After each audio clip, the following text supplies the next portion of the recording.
Yeah, this is going to be like a heated conversation, man. Yeah, look, I'm really one of the guys who's been using social media platforms for a long, long time, but I haven't been using LinkedIn compared to the other platforms. One of the biggest concern I have with LinkedIn is people take everything personally on LinkedIn.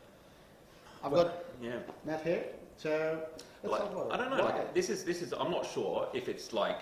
I don't think it's fair to say that everyone on LinkedIn is like negative and takes it personally. But I do think that the people who are like positive and like have wins to share are keeping their mouth shut, probably because they're scared of like what people will say or what. Like no one. Yeah. Like if I did a post went viral, right, and got 300 comments, like 200,000 views, and like most of them disagreed with what I said. When I share the story, most people would say, "Oh, yeah, you shouldn't have said that." But as if like winning would be getting everyone to agree with you. Yeah. Like, but also keep in mind that I think because the way the LinkedIn works is most of the people are employees on LinkedIn, right? Yeah, of course. Yeah. They work for somebody else. Yeah. And they're probably scared that what other people or the employer. Oh yeah, like absolutely. Yeah. So they can't be freely or openly say stuff.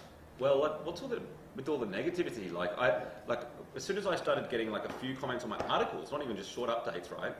People are like, "Oh yeah, just the same as every other content I've read." Like, "Oh, the 5 deadly sins to do on your LinkedIn company page." Somebody like posted going, "Well, that says very good article, but I don't think these sins are deadly." And like, it's like, man, why you gotta be hating? Like, you know?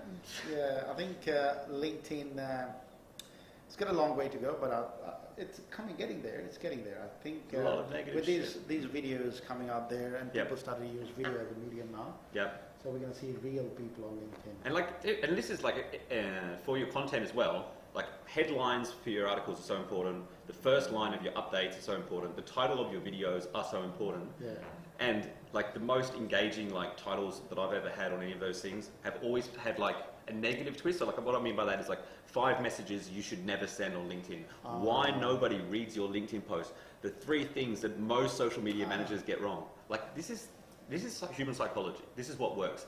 And like the article doesn't have to be negative, but like you want to get a lot more click-throughs when you like word it like that. And it is literally a reflection of human psychology. And why you shouldn't do videos on LinkedIn? Why you shouldn't do videos on LinkedIn. Don't do videos on LinkedIn. Make that one. Like, yeah. Heading for this one is why you shouldn't do videos on LinkedIn. Yeah, because people will post negative shit. They're like, look below. There's going to be like lots of negative comments. Yeah. Jack's probably going to write one. I'm going to write one. We love the haters. Yeah.